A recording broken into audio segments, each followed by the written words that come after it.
Γεια σας μαθητές. Okay, welcome to this fifth installment. This is lesson 5 out of 6 on learning the Greek letters. Before you try to do anything else in Greek, or actually in any language, you need to know how to read it. You're only going to get so far without looking at something on a page. So we've been going through the Greek alphabet 4 letters at a time, and we have not been learning them in order. That's just because there's a more effective way of learning them. So I've scrambled them a little bit. Some are just presented in the order that I think is most useful. Now, before you go any further in this video, make sure you've watched the first 4 and that you've practiced the letters there. So far, we've done 16 of the 24 letters in the Greek alphabet. So by the end of this one, you'll have learned 4 more, and that'll put you in a really good position. Now, before we get started with today's letters, I need to review something about what's called voiced and unvoiced letters. And I do have another video about this that'll be going up very soon.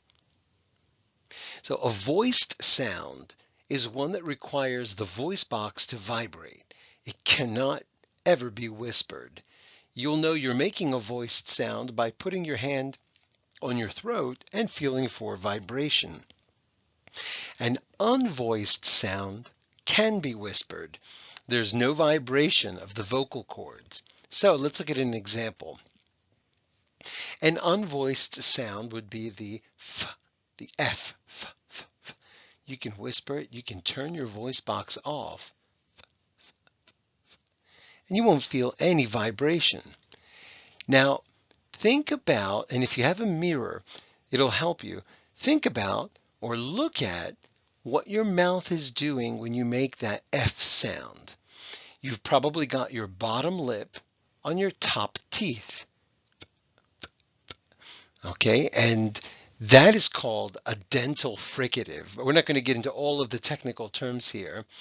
Okay, but that exact same shape of your mouth, exactly where your lip and teeth are, you're going to do again, except this time you're going to turn your voice on and you're going to make a V sound.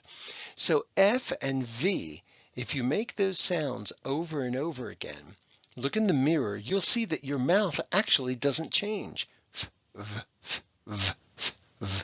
The only difference is that with the voiced sound, the V, you're using your vocal cords and you'll feel that vibration in your throat.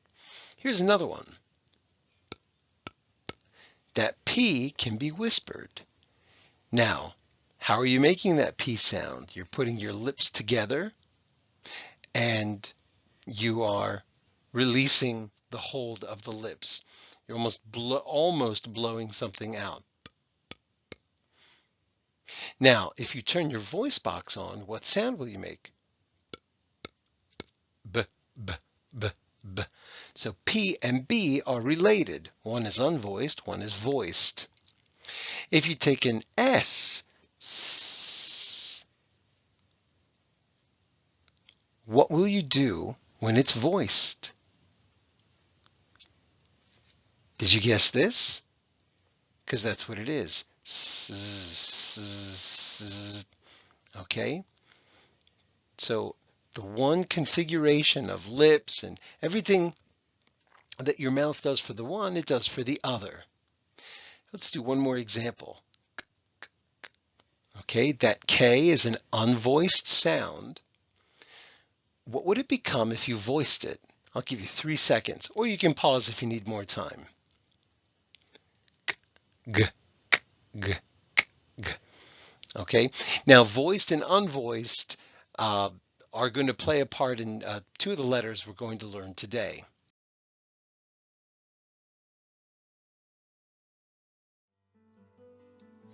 Okay, so we're going to start with a pretty tough one. This is the letter gamma. Now, a lot of people have difficulty with this because the sound that it makes does not exist in English. In fact, it doesn't exist in many languages. And it's often represented as a GH Okay, it does sometimes sound like a Y. And even though it even looks like a Y, it is definitely not. This is closely related to the G, actually, if anything. So with Rama, we have two different sounds that it makes. So follow along and repeat after me. Ra, ye. Now you'll notice that when the alpha comes after the Rama, it has this glide sound. Ra, ra. But when we have the epsilon, it becomes sharp, like a Y in yes, or yellow, or yesterday. So we have ra, ye, yi, yi, ro, yi, ro. Okay, so anytime Rama comes before an e or an e sound, it's a y, ya. When it comes before an a or an o, it's an o sound. It's a ro, ra. Okay, and we have ar, er, I, or, ir, or.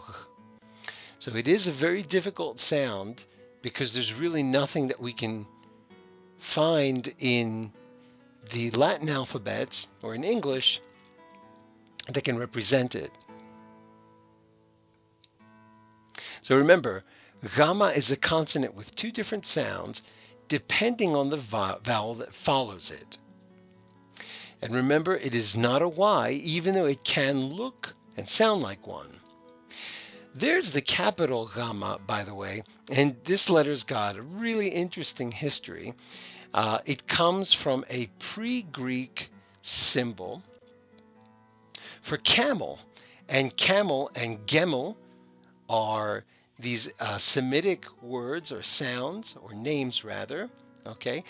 This was actually the symbol for camel at one point in history, and it's where we get the name of the letter Rama.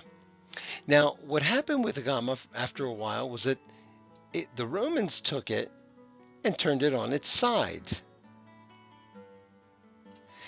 And eventually, when they started using brushes, especially, it got rounder, and that's how we got the letter C. And then what happened was a little flair was added to it, and that's where we got the G. Okay, and you'll even see this if you go to Atlantic City or Las Vegas. You'll usually see a casino called Caesars. Okay, so there it is. There's the Rama right there. So Rama, the letter C, the letter G, and camels all have an intertwined history.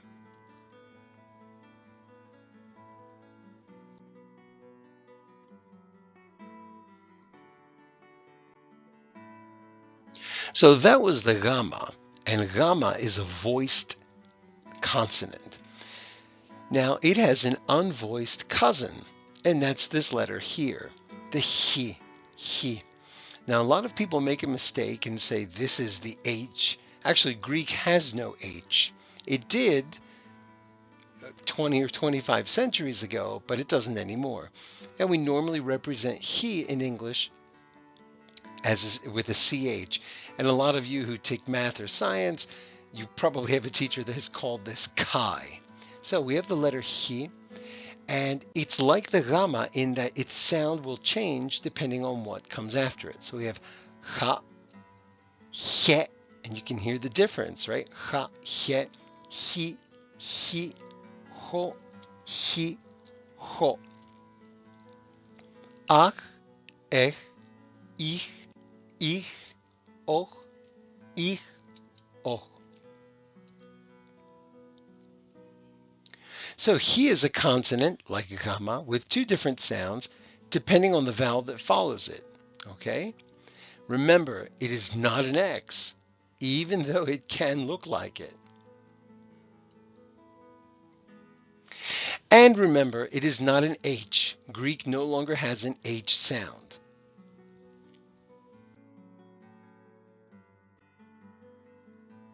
So let's take a look at some words that feature the new letters that we've learned so far, gamma and hi. The first one is gala, which you can see as milk, and that's where we get words like galaxy and lactose and things like that. So we have gala, yelao, yi, and you'll notice it's a small gamma, which means we're talking about earth with a lowercase e, like soil. Gata, ligo, χέρι, χαλί, έχω, χάνω, achinos. Okay, so these two letters, the gamma and the hi, are very important consonants, and we're not really going to find any sound like them in English, especially when gamma makes that g sound and hi makes that ha sound.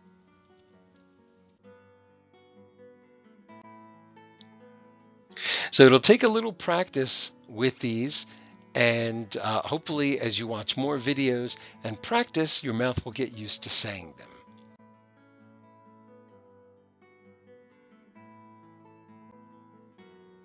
Now we move on to the letter B. Now, a lot of you probably know that we have pi, which is 3.14, and there's a reason why that particular letter is used. That's in another video. But for now, I want you to know that the name of the letter is not pi, it's P, and it sounds just like the letter P. So we have pa, pe, pi, pi, po, pi, po, and ap, ep, ip, ip, op, ip, op. That's a pretty easy one to say. Almost all languages have this sound.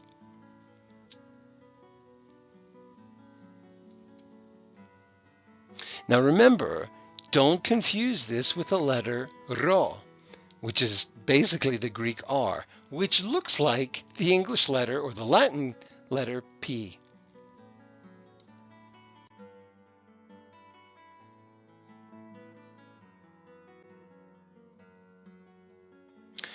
And now we come to our fourth letter. This letter is called Phi.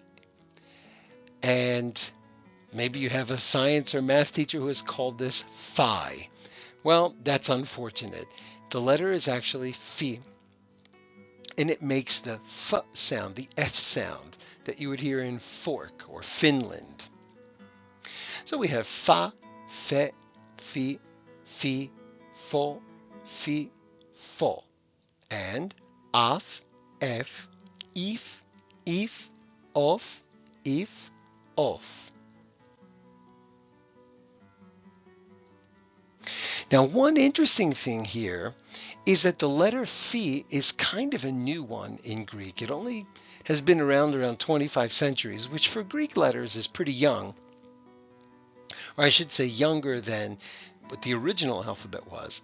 Before they had a phi, they used to make the f sound using these two letters here. Now, it looks like I've got a P and an ita, but really what I have here is a P and the ancient Greek H. This is gone. This letter, what you see here is now an ita, but it used to be an H. So before they had this letter, they used to make the F sound using these two letters together. And somebody said, wait a minute, this is ridiculous. Why are we using two letters to make one sound? Let's just make a new letter. And that new letter was the phi. Okay? It was one letter created so that they wouldn't have to use two letters to make that sound. Now, what's really interesting is that people knew even a long time ago that the p and h were used to make the f sound. So this is why ph makes the f sound. And you've seen it thousands and thousands of times in words like phone, graph, Sophia. You might remember in grade school, our teachers never told us why P and H made a f sound. We just had to learn it. Well, now you know.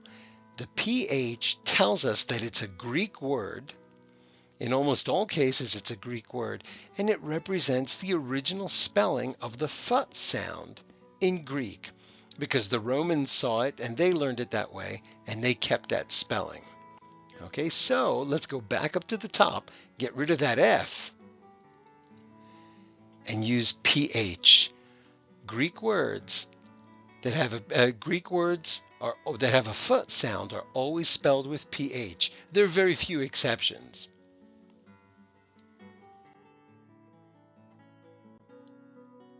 So now let's look at some sentences we can make with our new letters.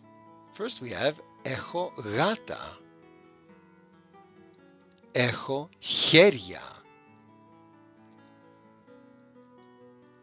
έχω πόδια, έχω φρύδια. Obviously, έχω is a very important word.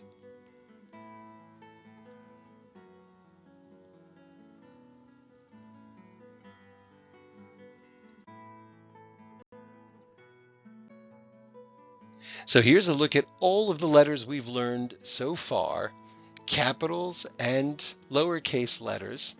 Okay, we're almost there at the end. And we've added today the γάμα, χ, π, and φ.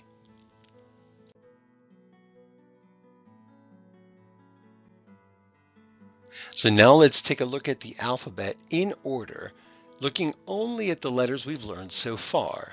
We have alpha, vita, there's that γάμα, and remember what we said about it.